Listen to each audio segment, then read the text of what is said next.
facultar a palavra para o senhor Zé Teixeira de Souza Júnior, superintendente federal do Ministério da Agricultura do Rio Grande do Norte. MAPA.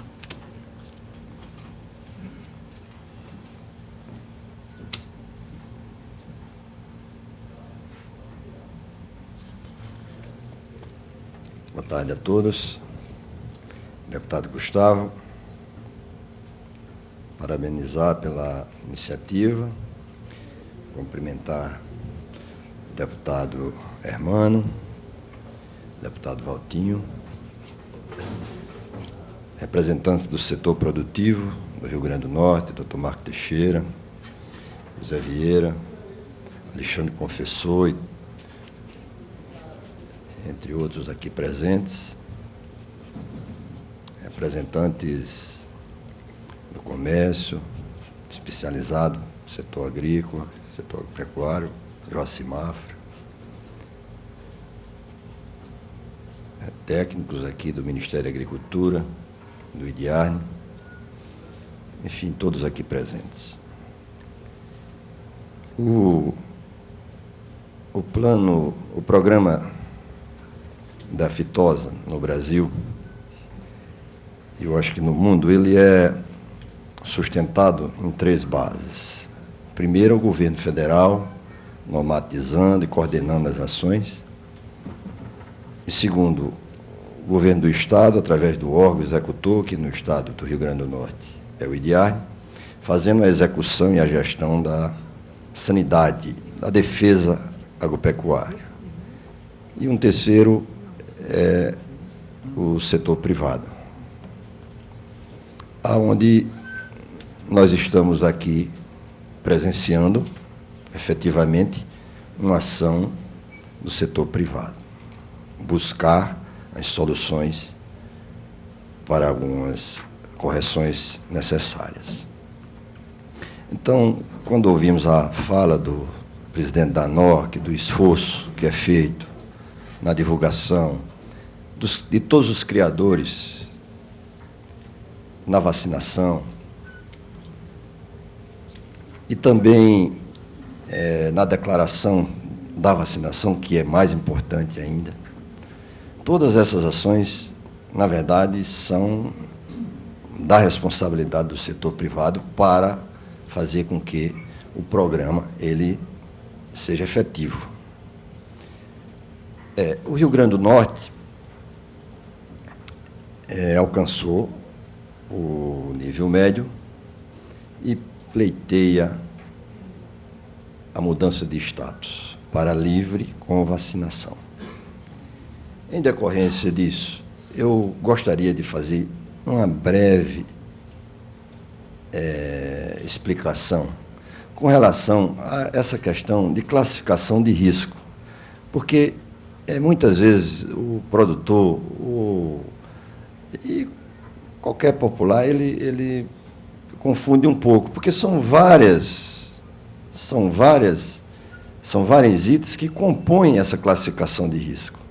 E muitas vezes fica na cabeça do produtor que é apenas porque não existe casos de vacinação de aftosa, porque tem uma boa cobertura vacinal. E, na verdade, é um conjunto, né? E o que acontece, principalmente, com relação à mudança do status, é a avaliação do Estado, principalmente na questão da atenção veterinária, onde é analisado toda a estrutura que o Estado tem na questão da defesa agropecuária. E, principalmente, a questão da vigilância sanitária e defesa agropecuária. Esse é um dado importante.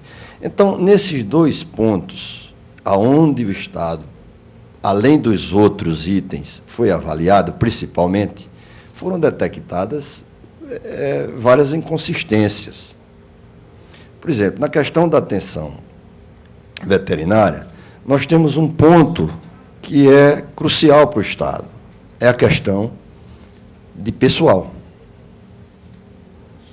que é um momento difícil para o Estado, que ele se depara com a questão da responsabilidade fiscal.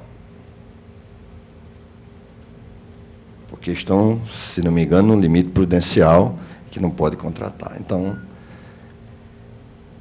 a outra questão com relação a essa atenção sanitária é a questão das contratações, a questão do regimento interno, a questão de capacitação de pessoas.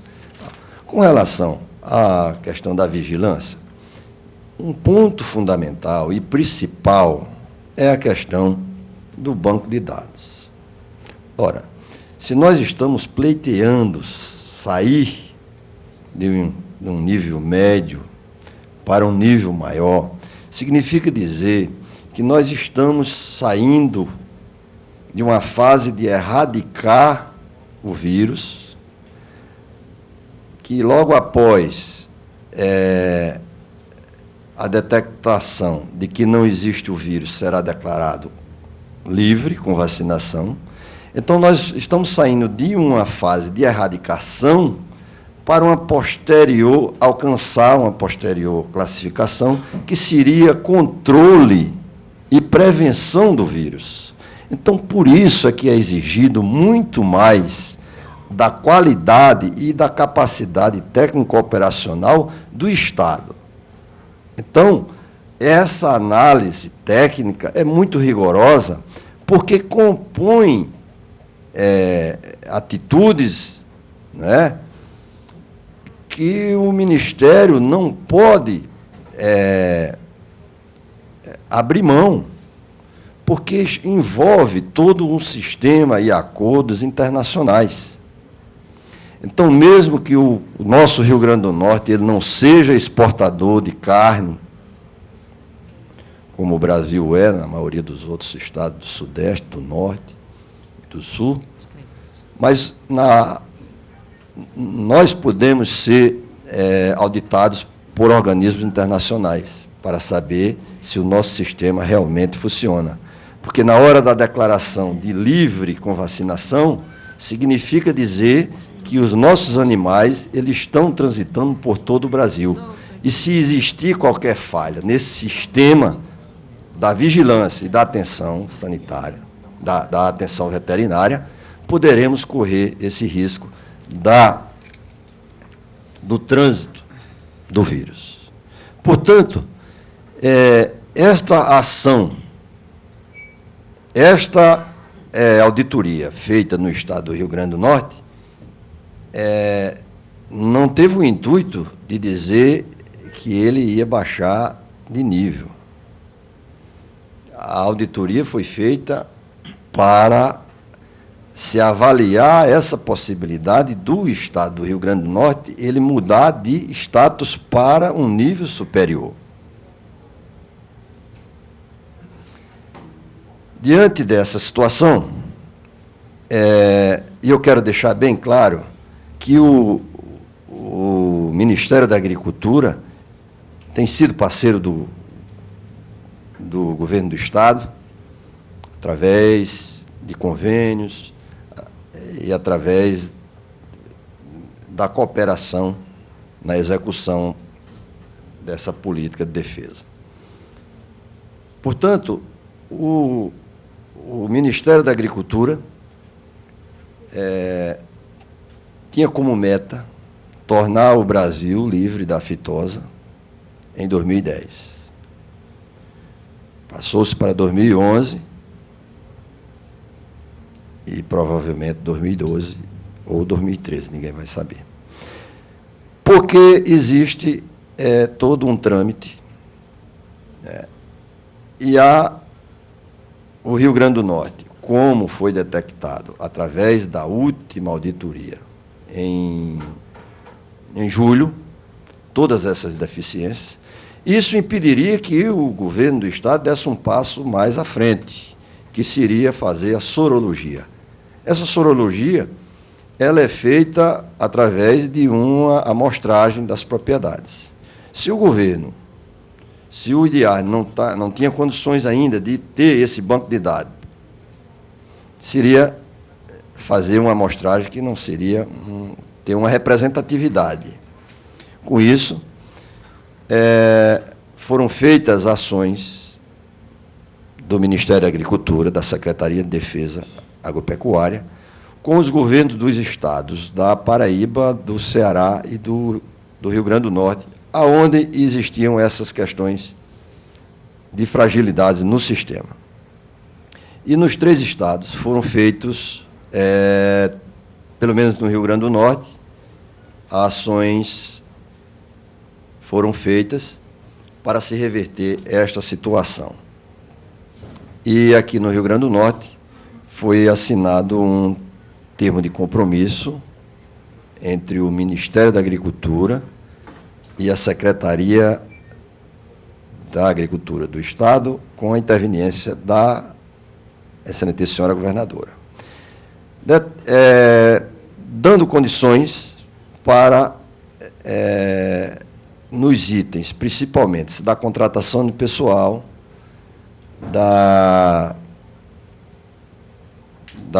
do custeio do próprio IDIAR, nessas questões que foram faladas aqui pelo doutor Simplício, questão de telefone, de veículos, de pessoal, né, reforçar esse custeio, e a questão do banco de dados, né, fazer um novo recadastramento, um georreferenciamento, e adotar um sistema que o governo do Estado já tem, que é o Cidagro, mas tendo também a possibilidade de usar, talvez, um sistema da CNA. Portanto, dessa forma, e sanada essas situações, o governo do Estado comprometeu-se até março cumprir todas essas diligências e para que, no mês de abril,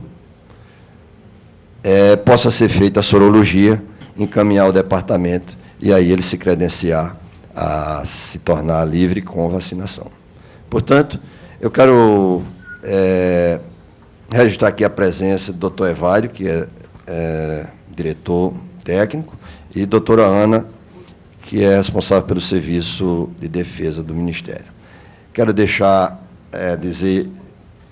já registrar a presença deles aqui, porque algum assunto técnico que seja necessário, eles estão preparados aqui para responder. Muito obrigado.